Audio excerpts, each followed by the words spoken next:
thank you. Okay, nima deydi? Voy rahmat.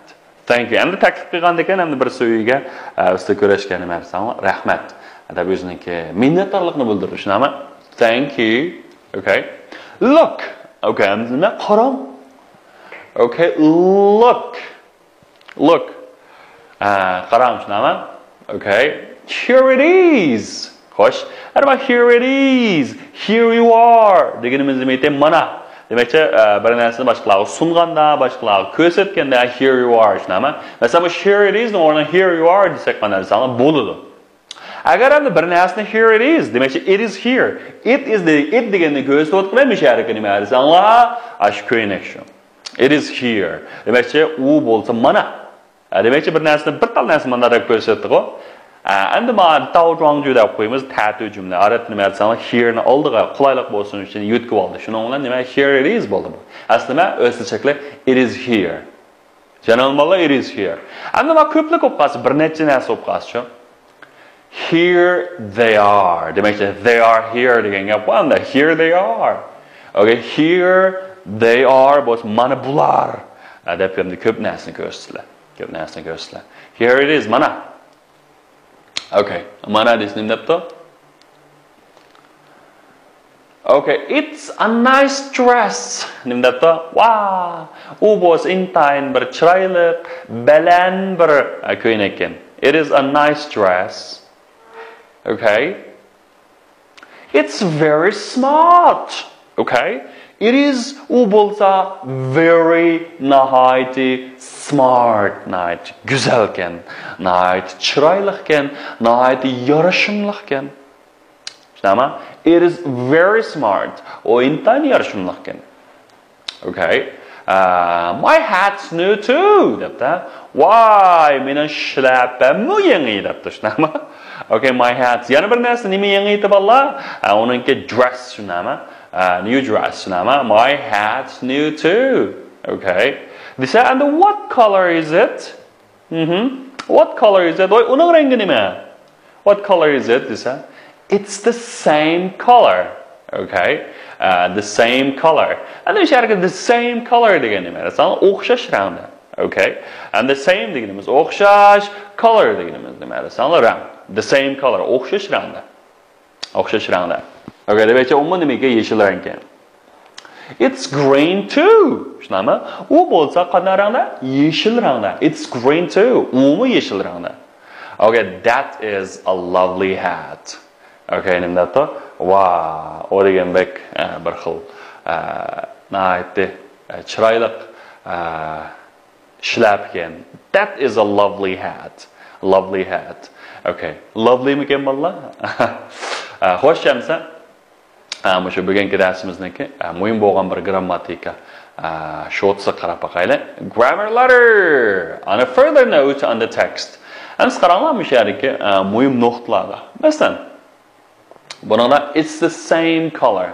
Okay? And the same. Okay, and the same mushariki bir tal article ba, the. Okay? The degan bilan billa qanday qilinadi desanglar kelgan gap. Okay, and the. And the musharaka the deganni hamda ko'rsatayotgan nima desanglar, shu article bo'ladi, hamda bu the same. Demak shu odatda shu ismlarning oldida shu sifat bo'lganda shu tni billa kelib hamda bir turdagi bir o'xshash, birdek degan ma'noni bildi. Masalan, the two boys of the same age. Okay, nima bu ikki o'g'il bola nima desanglar, o'xshash yoshda, the same age. Yoki nima we live in the same city. Biz o'xshash bir shaharda qanday qilamiz, turamiz yoki nima yashaymiz. Okay? Masalan, it's a lovely hat. Endi misharika that is a lovely hat. Demak, endi misharika that is u bo'lsa nima desanglar, bir o'moq shlap ekan, tushunami? Okay. Endi misharika mushu is manda yanto yozilgan nima bu? That is a lovely hat. Demakchi bir nimani ifodalaydi desanglar, texan bir kuchab, stress ifodalab demakchi o'zining his tuyg'usini qanday desanglar ifodalashda nima qilindi. Okay? Amsa qaranglar. Odatda article degan nima? Yana article Uyg'ur tilida bir yo'q so'z turgan bo'ldi buni. Endi bu ingliz tillarında ko'p ishlanadigan so'z turkumlaridan biri bo'lib, endi artikellar o'z oldiga mustaqil ishlatilmaydi, ham jumla bo'ligi bo'lolmaydi. U faqat ism ham ismni aniqlab kelgan sifat va sifatdashni oldirib kelib, ma'no ifodalashga yordam beradi. Okay. Endi shu sifat va sifatdash deydiq, savollashtamsa, qaranglar. Masalan, article deganda masalan the yoki an yoki a, tushunami? Endi bu masalan city deydi, tushunami? The big city. Yoki the city. Yoki a city degandakcha. Xo'sh, endi qaranglar, shu an yoki a yoki anning ishlatilishi. A yoki an nimaga ishlatiladi desanglar, odatda buning ma'nosi bir degan gap savollashlar. Bir degan gap. Odatda shu so'z beshi. Masalan, ko'pincha shu sanig'ini bo'ldigan ismlarning oldiga keladi. Onun ekanında bu şu sanığını bulduğu isimlarni o'rtaq ism, xos ism deb bo'linadi. O'rtaq ism deganimiz nima desanglar? Masalan, hamma narsaga shu bir turdagi narsalarning o'rtaq ismi, masalan, kitob. Kitob desak, endi bu dunyoda nurg'un kitoblar bor, har xil kitoblar bor. Shularning ham o'rtaq shu nima ketadi. Masalan, millionlagan kitob bo'lgan bo'lsa, shu hammasida ko'rsatilgan gap kitob deganimiz. Endi bu yerga bu bo'lsa bir kitob desak, shu bir tal narsa ko'rsatamiz ku endi bu yerga. Demak, endi dunyoda hamma kitob emas.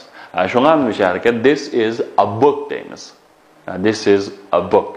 Demek ki şu, mesela a pen, a book, a car, a cat. Okay, a car degen pick up, a cat degen bir müşük, a man degen bir akşi, a boy degen bir oğul bala, a television degen bir televizor, a new hat degenimiz bir yeni şlapa, a hot day, bir sıkın. Mesela that is a new hat.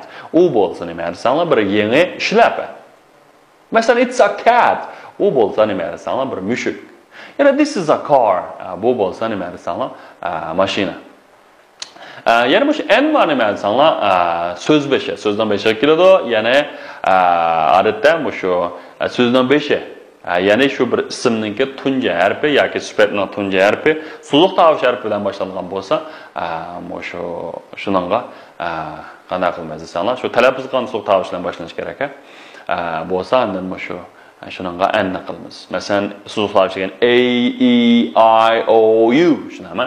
Masalan, an egg, an apple, an orange, an eraser. Eraser deganimiz o'chagich, an umbrella, küllük, an English book. Endi bu yerga bookning b so'z tovush harfi emas. Lekin endi bu yerga sifat, yoki bu sifatdash oldir ekan nima desanglar, i bilan boshlandi, shunga an English book, an old man, shunami? Degandek. Masalan, this is an eraser. Bu bo'lsa bir o'chagich. That is an old man. U bo'lsa bir yashangan kishi. Now, it is an English book. U bo'lsa bir nima? Inglizlik kitob. Okay.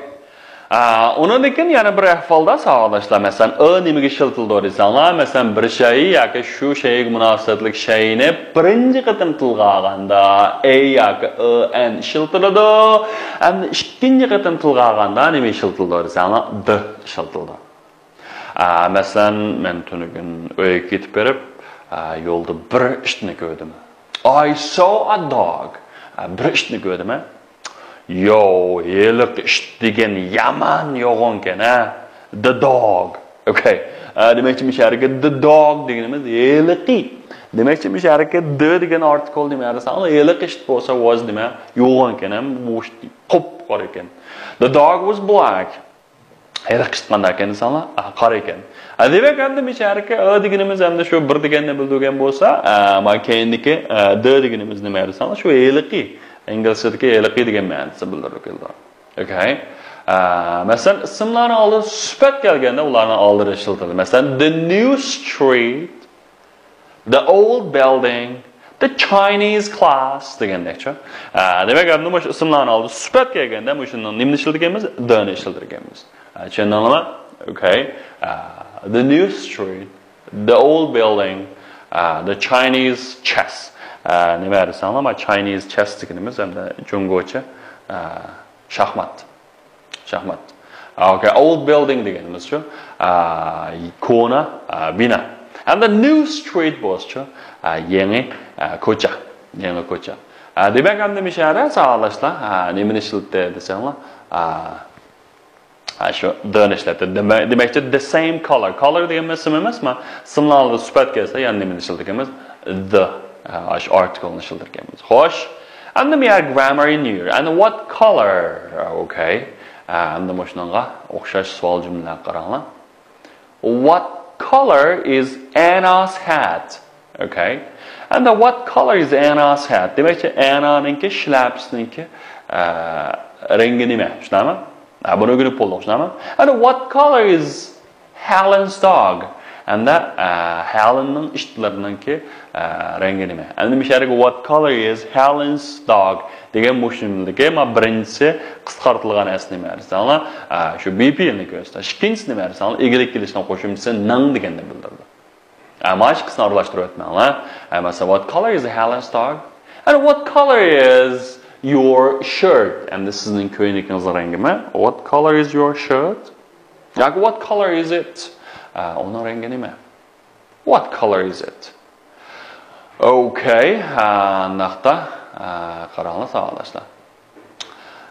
Undan sirtamda biz shu ingliz tilidagi shu buyruqni, taklifni, o'tinishni ifodalaydigan bir necha jumla shakllari bor. Masalan, buyruq jumla, masalan, follow me. Follow degan action, follow me deganimiz menga action. Endi buningdagi igisi qanday desanglar, yushirin kelgan bo'ldi. Masalan, you follow me demaymiz. You deganimiz hamda yushirin kelgan. Biz Uyg'ur tilida o'rningizdan turing. Hargizmi siz o'rningizdan turing deb ketmaymiz odatda. Shu o'rningizdan turing desak ham kifoya. Demak, shunga o'xshash hamda buyruq jumla. Odatda shu o'tinishni ifodalaydigan jumla. Masalan, shut the door please, eshikni taqang, tushunami? Look out. Nima degan gap? Diqqat qiling. Masalan, yo'lda o'tganda hey look out. Diqqat qiling. Diqqat qiling. Tushunami? Okay.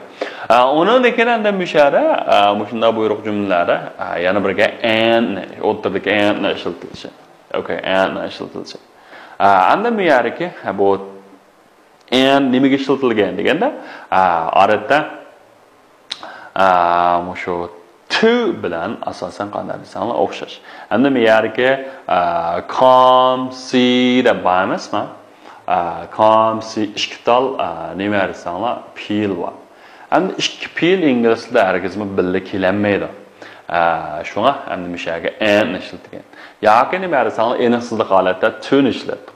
Demakchi to shu g'aqaga kelishmaga masalan ko'rishga demakchi bu ikkisini ifodaлаганда hamda chiqib ko'rang degan gap bor hamda. Demak hamcha to ishlatganga barobar. Chunki ikki fe'l bir yo'l kelishga bo'lmaydi. Undan keyin ma to aniqsizlik holati keldi. Bu yana birga maqsad ifodalaydi. All right. Undan keyin yana bir ahvol nima desanglar, shu buyruq jumlalariga ikki buyruq jumla bir yo'l kelsa. Masalan nima desanglar, come here. Yani şöyle desanglar, see this new dress. Shunami? Mana ikkalasi ham ikki jumla. Odatda ingliz tilida ikki fe'lni bir yo'l qo'yishga bo'lmaydi. Endi bir yo'l qo'ymaganda nima qilish kerak desanglar, buningga o'tirga to'ni qatish kerak. Lekin hamda mana jumlalarga hamda qanday desanglar, hamda bu to'ni qatsak bo'lmaydi, qatmaymiz. Demak hamda buningga kelgan narsa nima desanglar, come and see this goldfish. Okay, endi mana goldfish degan oltin baliq shunami? Kelganda bu oltin baliqni ko'ring degan gap, shunami? Demakchi hamda kelib ko'ring degan gap. Demakchi shu ikkisini bog'lash rolini o'ynaydi, shunami? Shu and degan hamda shikka shunga o'xshash buyruq jumlalarni o'tirib kelganda billa qo'shib o'tmoqchi bo'lganda and ishlatamiz. And ishlatamiz. Agar endi bu harakat to okay. Agar to ishlasak nima bo'ldi desanglar, to ma'ni ko'rish uchun yakkilang degan ma'ni bildirdi. Ko'rish uchun yakkilang degan ma'ni bildirdi. Demak, endi ishga buyruq jumla qilganda o'tirgan and qatib o'tamiz. Masalan, go and buy yourself a new pair of shoes. Okay, endi nima desanglar, bering. Berib qanday qiling? O'zingizga bir yeni bir jup oyoq setib oling. Shunami? Setib oling.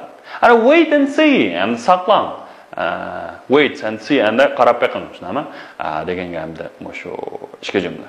Demak, endi shunga kelganda intayin diqqat qilinglar. Shu bular ishki buyruq jumlalarni kelganda shuni ham qilgan gap. All right guys, that's all for today and see you next time. Goodbye.